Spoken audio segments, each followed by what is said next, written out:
গ্রামের নাম মাধবপুর।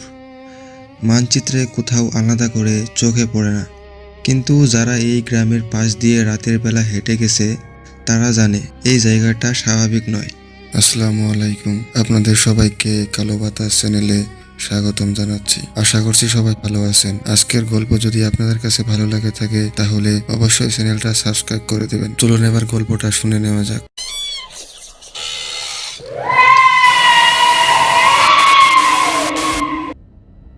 গ্রামের শেষ মাথায় একটা পুরনো পরিত্যক্ত দোতলা বাড়ি আছে। সবাই একে বলে শেষ ঘর।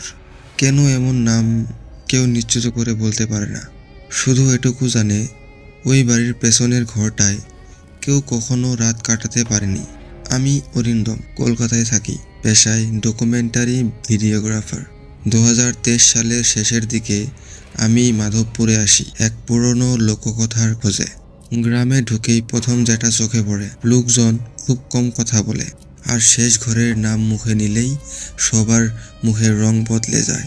প্রথম দিন সন্ধ্যায় আমি গ্রামের একমাত্র চায়ের দোকানে বসেছিলাম। দোকানদার লোকটার বয়স 50-এর কাছাকাছি, চোখে অদ্ভুত ক্লান্তি। আমি তাকে জিজ্ঞেস করলাম, ওই শেষ মাথার বাড়িটা কেন বন্ধ?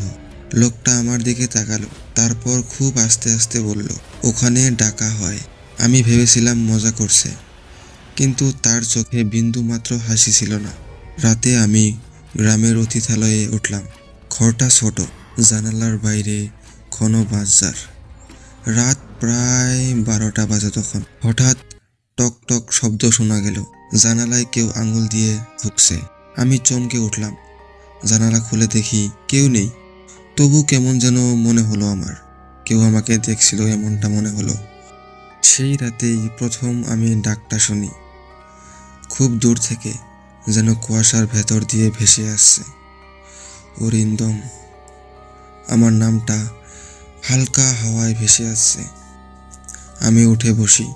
বুকের ভেতর ধুকপুক শুরু হয়ে গেল। আমি থাকা ঘরটা খালি, দরজাটাও বন্ধ। তবু ডাকটা আবার এলো। পরদিন সকালে গ্রামের প্রবীণ একজনের সঙ্গে দেখা হয়। তার নাম হরিপদ কাকু, বয়স 80-র কাছাকাছি, হাতে লাঠি ভর করে হাঁটেন।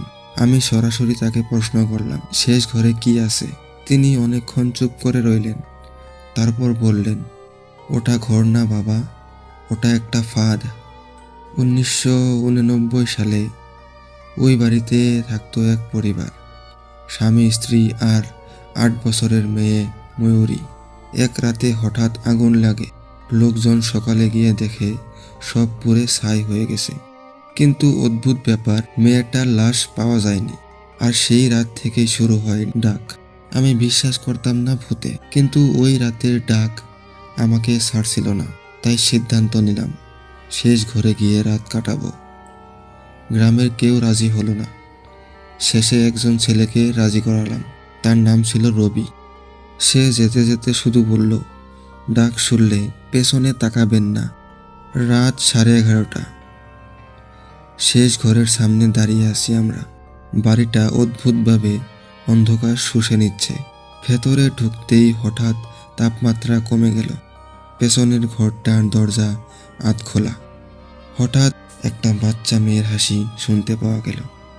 রবি ফিসফিস করে বলল, দাদা, ডাকবে এখন? ঠিক তখনই ডাকটা শুনে আমার শরীর বরফ হয়ে গেল। ঘরের ভেতরে একটা আয়না ছিল। আমি নিজের প্রতিবিম্ব দেখলাম সেখানে, কিন্তু আয়নার ভেতরের আমি আসছিলাম। হঠাৎ আয়নার পেছন থেকে একটা ছোট হাত বেরিয়ে এলো, ছায়া পোড়া, আঙুলগুলো বেঁকা। আমি চিৎকার করতে গিয়েও পারলাম না। সময় যেন থেমে গেছে। মেঝেতে দেখি অনেকগুলো নখের আঁচড়। হঠাৎ পেছন থেকে নিঃশ্বাসের শব্দ শুনতে পাওয়া গেল। একটা ঠান্ডা হাত আমার ঘাড়ে পড়ল। আমি চোখ বন্ধ করে নিলাম তখন। আমাকে এখানে একা রেখে গেছো? কণ্ঠটা আর বাচ্চার মতো না, ভাঙা, রাগে কাঁপা। রবি দৌড়ে বেরিয়ে গেল ঘর থেকে। আমি একা। হঠাৎ ঘরের দরজা বন্ধ হয়ে গেল। চারদিকে অন্ধকার। মেঝেতে একটা মেয়ের ছায়া।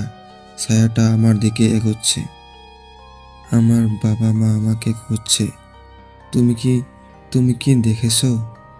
আমি কাঁপতে কাঁপতে বললাম, আমি আমি আমি জানি না। ছায়াটা তখন হেসে উঠল আর বলল, মিথ্যে। হঠাৎ চারদিক থেকে শোনা গেল কান্নার শব্দ, আর নাকে ভেসে এলো আগুনের গন্ধ। আমি দেখতে পেলাম মেয়েটা আগুনে পুড়ছে, চুলে আগুন, চোখ গলে গলে পড়ছে, কিন্তু সে মরছে না। তারপর সে আমার দিকে তাকালো। আমার জ্ঞান হারিয়ে যায় তখন। সকালে গ্রামের লোকজন শেষ ঘরে ঢুকে দেখে আমি অচেতন অবস্থায় পড়ে রয়েছি। কিন্তু অদ্ভুত ব্যাপার, আমার গলায় ছোট ছোট পোড়া আঙুলের দাগ। আজও রাতে আমি ঘুমোতে পারি না, কারণ মাঝরাতে আমার ঘরের দরজায় কেউ ঢুকে বলে, অরিন্দম কাকু, খেলবে আমার সঙ্গে?